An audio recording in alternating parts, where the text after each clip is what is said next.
Hey everyone, welcome back for another deep dive. Today we're being tackling a topic that I know a lot of you are interested in. How to keep communication strong in a long-distance relationship. It's definitely a challenge. It is. We got a request to dive into a podcast episode called Breaking Down Walls, Overcoming Communication Barriers in Long-Distance Relationships. And our mission is to help you guys find some practical strategies for making your love last no matter the miles. Sounds like a plan. And, Yeah, something the podcast really highlighted right away is how distance, it doesn't just make you miss each other physically. right. It can actually make little misunderstandings feel way bigger, and it can even make you feel more lonely. Oh, for sure. That makes total sense. Like, we've all been there. You get a text message, and it just rubs you the wrong way because you can't hear their tone of voice or see their face. You can't get the full picture. Exactly. It's like every little miscommunication is amplified when you're apart. And the expert on the podcast, this relationship therapist, they made a really good point. They said the first step to overcoming these challenges is just recognizing that they're there. So awareness is key. Got it. But what about this idea that you have to be in constant communication to make a long-distance relationship work? Is that like the secret sauce or something? Well, actually, the podcast debunks that myth. They say that constantly being in touch can actually create a ton of pressure and set up these unrealistic expectations. I mean, imagine feeling like you have to be glued to your phone 24/7 just to prove to your partner that you care. Oh, yeah. That sounds exhausting.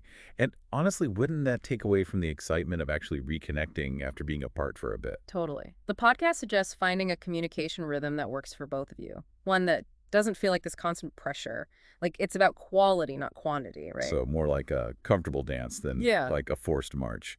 Finding a pace that lets you stay connected but also have your own space. Right, exactly. And this actually builds trust because you're showing each other that you respect each other's lives and commitments outside of the relationship.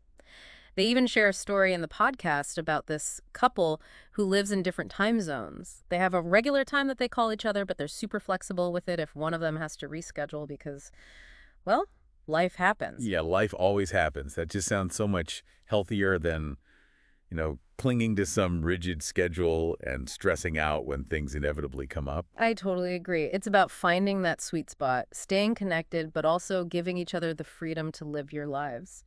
And this brings up another interesting point, the communication toolbox. The podcast spends some time exploring all the different tools that we have these days, each with its own pros and cons. Yeah, the toolbox, they talked about video calls like Zoom or FaceTime, good old-fashioned phone calls, texting. What really stuck with me was how each platform can kind of influence how you communicate.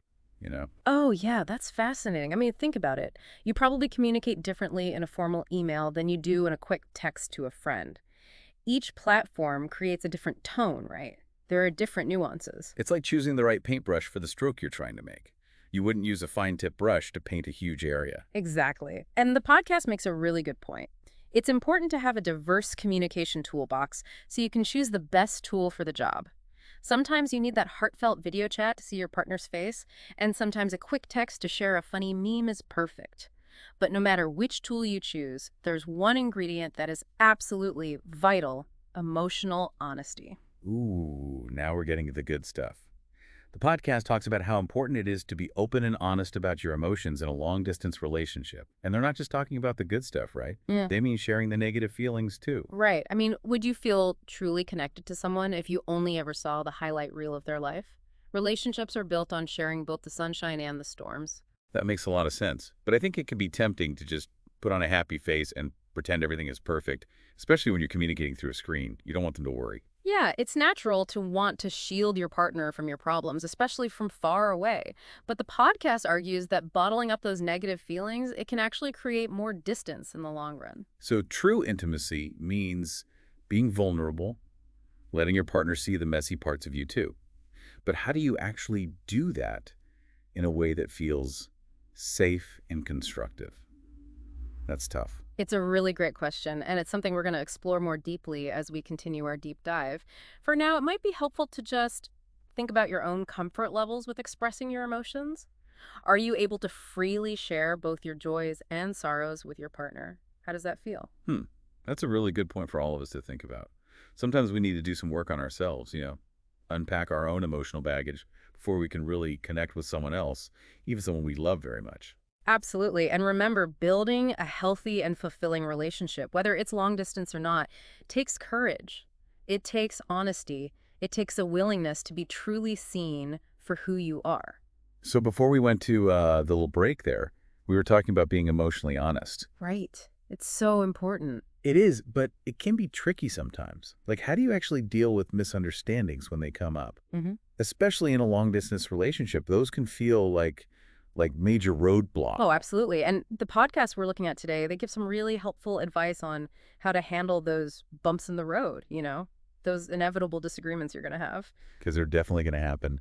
It feels like it's so easy to overthink things Yeah. when you're miles apart, right? Yeah.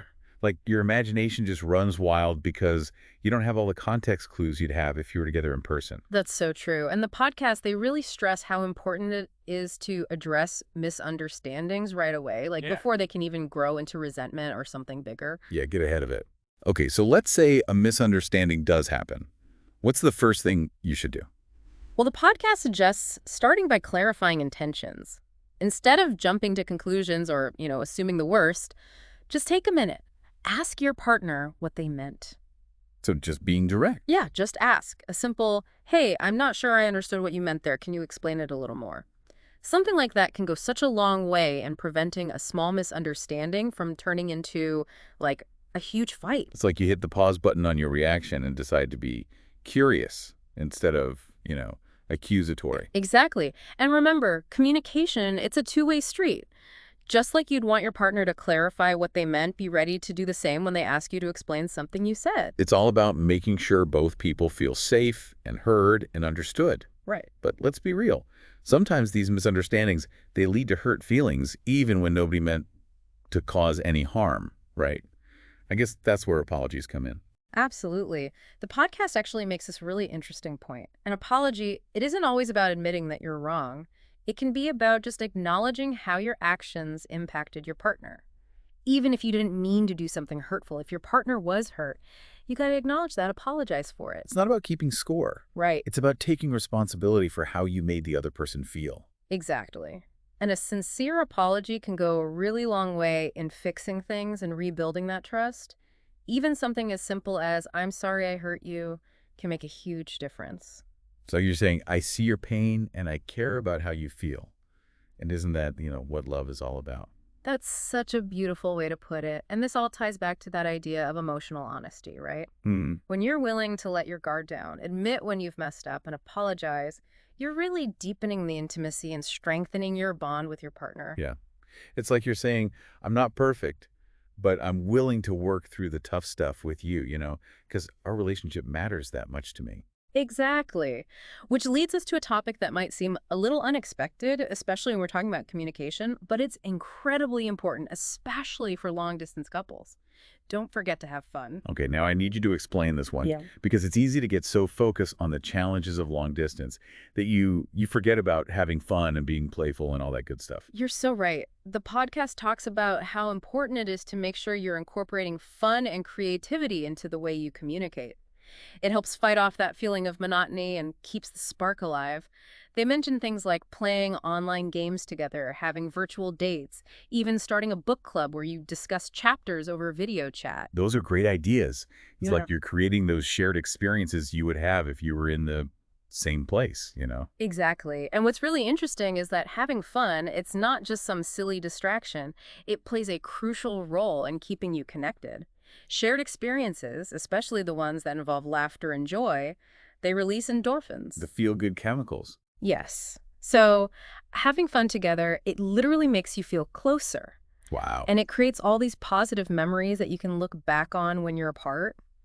Think about some of your favorite memories with your partner. A lot of them probably involve laughter and just those lighthearted moments, right? Yeah, the good times. And in a long-distance relationship, those memories become even more precious. Absolutely.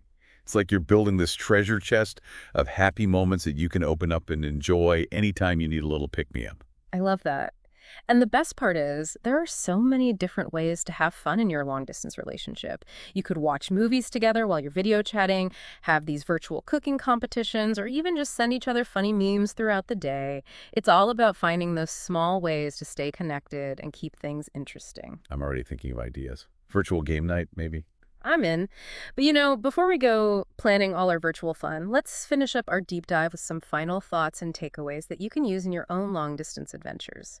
Okay, so we're back, and we've been talking all about how to make communication work in a long-distance relationship. I feel like we've uncovered so much already. We have. It really all comes back to being intentional, Hmm. being mindful about how you're connecting with your partner, even when you're miles apart. Yeah, intentionality. Yeah. I like that. And I think back to that idea of the communication toolbox, how it's good to have lots of different tools like video calls, messaging apps, regular phone calls. It's true. It's like instead of just having salt and pepper, you've got this whole spice rack full of ways to communicate, right? Okay. You can pick the right one for whatever you're trying to say. Like a quick text is great for a funny little update, but if you need to have a deeper conversation, a video call might be better. Makes sense. And of course, we can't forget about emotional honesty. That's got to be the foundation for any strong relationship, long distance or not. Definitely. It's about creating that safe space where you can be vulnerable, where you can share the good and the bad without being judged. And remember, all those unspoken feelings, those things we try to hide, they can actually create more distance between you. So even if it's uncomfortable, being open about your struggles, about your challenges, that's how you build closeness and trust. Right. You're basically saying, I trust you enough to let you see all of me, even the parts I don't love. And that kind of trust, it's what helps you get through the rough patches that every couple goes through. And those rough patches, they often come in the form of misunderstandings, Right. especially when you're communicating through a screen or across time zones. The podcast had some really good tips for dealing with those before they turn into big arguments. Yeah. It's so easy to misinterpret a text or an email. You don't have that tone of voice or those facial expressions to help you understand what they really mean. So it's crucial to just clarify. If something your partner says doesn't sit right with you, don't assume you know what they meant. Ask them to explain it. Take a breath before reacting. Be curious, not accusatory. That's it. And remember, apologies go a long way when it comes to smoothing things over and getting back on track. And a good apology, it's not about who's right or wrong. It's about letting your partner know that you see how you've affected them, even if it was unintentional. Basically saying, I see your pain, and I'm sorry I caused it. And that kind of empathy, I think, it could bridge any distance. It really can. Yeah. But it's not all about serious conversations and working through conflict. We can't forget to have fun. I mean, the podcast even reminded us how important it is to lighten things up, especially in a long-distance relationship. Yeah.